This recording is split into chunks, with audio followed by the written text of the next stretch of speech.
Good evening మీ అందరికీ. Especially మనకి ఈ అవకాశం ఇచ్చిన గ్లోబల్ తెలంగాణ అసోసియేషన్ టీమ్కి, వాళ్ళ ఆర్గనైజేషన్ అందరికీ పేరు పేరున ఉదయపూర్వక నమస్కారాలు. అదేవిధంగా ఎన్ఆర్ఐస్ అంటే మీ అందరికీ తెలుసు. మీరందరూ కూడా ఎన్ఆర్ఐస్ అందరూ కూడా వేరే దేశాల్లో వేరే ప్రదేశాల్లో ఉన్నాయి. మనందరం కూడా అక్కడ కష్టపడి సంపాదించుకున్న డబ్బుని మన ఇండియాకి తీసుకొచ్చి ఇండియాలో స్వచ్ఛంగా సేవ చేయాలి, మనకి ఇక్కడ చాలా అవసరము అనే దాని మీద మేము ఎప్పుడు గత 35 years నుంచి కూడా అదే సేవలు చేసుకుంటూ ఉన్నాము. మరి మా పాలకుర్తి నియోజకవర్గంలోనే కాకుండా, మాది పాలకుర్తి నియోజకవర్గం యాక్చువల్లీ. సో అదేవిధంగా మా పాలకుర్తి నియోజకవర్గంలోనే కాకుండా మేము నల్గొండ, ఖమ్మం, ములుగులో కూడా చేశాము. కానీ ఎప్పుడో 35 years క్రితం నుంచి చేస్తున్న సేవలు ఈరోజు మాకు ఇట్లా పనికొస్తాయని మేము ఏనాడు అనుకోనలేదు. అప్పుడు చేసినప్పుడు ఏంటంటే ప్రజలకు కావాలి అని schools, hospitals, community centres, libraries కట్టేయడం జరిగింది.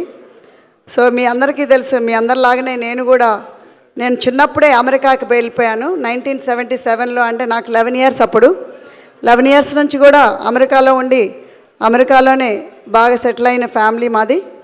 మా పిల్లలు కూడా అక్కడే పుట్టి పెరిగారు. సో ఇక్కడికి పాలిటిక్స్ అనేది, స్పెషలీ మన ఇండియన్ పాలిటిక్స్లో ఎన్ఆర్ఐస్ పాత్ర మాత్రం చాలా వాళ్ళు మంచిగా ఎన్ఆర్ఐస్ అందరూ కూడా పెద్ద పాత్ర పోషివ్వాలని కోరుకుంటున్నాను. ఎందుకంటే మనకి పాలిటిక్స్లో చేంజ్ అనేది అవసరము. స్పెషలీ మనం యూత్కి కూడా ఎంకరేజ్మెంట్ చేయాలి. మీ అందరికీ తెలుసు, మా కోడల్ని ఎంకరేజ్ చేసిందాన్ని నేను. సో తప్పకుండా మన ఇంకా యూత్ అందరికి కూడా మనం తీసుకురావాలి. ఎందుకంటే change plus new ideas, change ఒకటి, న్యూ ఐడియాస్ అనేది కావాలి. అదేవిధంగా ఇప్పుడు మన ఎన్ఆర్ఐస్ అందరూ కూడా ఒక ఛాన్సు, ఒక రిస్క్ అనేది తీసుకోవాలి. మన ఎన్ఆర్ఐస్ అందరూ కూడా మనకి కంఫర్టబుల్ లైఫ్ ఉండి అక్కడ మళ్ళీ ఇక్కడికి రావాలి అని అంటే మళ్ళీ హీరో టు జీరో స్టార్ట్ చేయాలనే ఒక భయం అనేది ఉంటుంది. బట్ ఆ భయం అనేది అవసరం లేదు. ఎందుకంటే మేము ఉమెన్ అయ్యే చేశాము. నేను జూన్లో కంప్లీట్గా మూవ్ అయ్యాను ఇక్కడ ఇండియాకి. జూన్ నుంచి కూడా మేము పాలకుర్తిలోనే ఉండటం జరిగింది. సో అక్కడ క్యాంపెయినింగ్ చేసి ఇప్పటి వరకు వచ్చాను. స్పెషలీ మీ ఉమెన్ అందరికీ నేను చెప్పేది ఏంటంటే, because I'm very big fan of women empowerment Telugu association అనేది పెట్టడం జరిగింది 2019లో అమెరికాలో. సో అప్పటి నుంచి కూడా దానికంటే ముందు కూడా ఉమెన్ ఇష్యూస్ మీద ఎక్కువ కాన్సన్ట్రేట్ చేసేదాన్ని. సో మెయిన్గా నేను పాలిటిక్స్లోకి రావటం ఎందుకు కారణం అంటే, ఒకటి మన నీడ్ అవసరం యాజ్ ఎన్ఆర్ఐగా.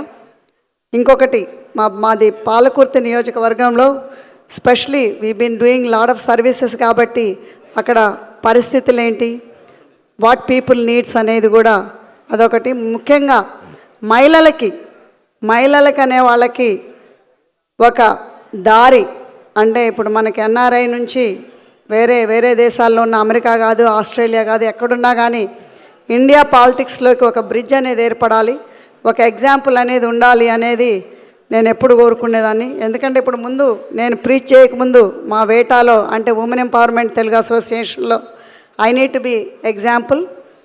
అండ్ ఆల్సో నేను ప్రీచ్ అవ్వకముందు ప్రాక్టీస్ చేయాలంటారు ఎప్పుడైనా కానీ. Before you preach you should practise. So that is what exactly I did. So I want to make sure that all the women encourage, especially the man behind the woman should encourage the women to come into politics and be successful and also change the political world. Political world కూడా change చేయాలి ఇక్కడ ఇండియాలో. So తప్పకుండా మనకి ఈ సొసైటీకి, మన NRI సేవలకి చేయటానికి చాలా అవసరము. సో ఇవన్నీ కూడా మీరందరూ కూడా అంటే కంఫర్టబుల్గా లివింగ్ అయ్యి అక్కడ మంచి జాబ్స్లో ఉండి తప్పకుండా ఇండియాకి వచ్చి సేవ చేయాలని కోరుకుంటూ, మరి ఎప్పుడైనా రిస్క్ అనేది there is no risk, there is no pain, there is no gain, right? So same way you have to take the risk. And I encourage all of you to participate in elections or political. అంటే it doesn't need to be, అంటే ఇప్పుడు మీకు పదవులు అవసరం లేదు. You need to be guide them, you need to give them your ideas, and I think we should able to encourage all the NRIs to participate in all the political involvement in India. Thank you so much.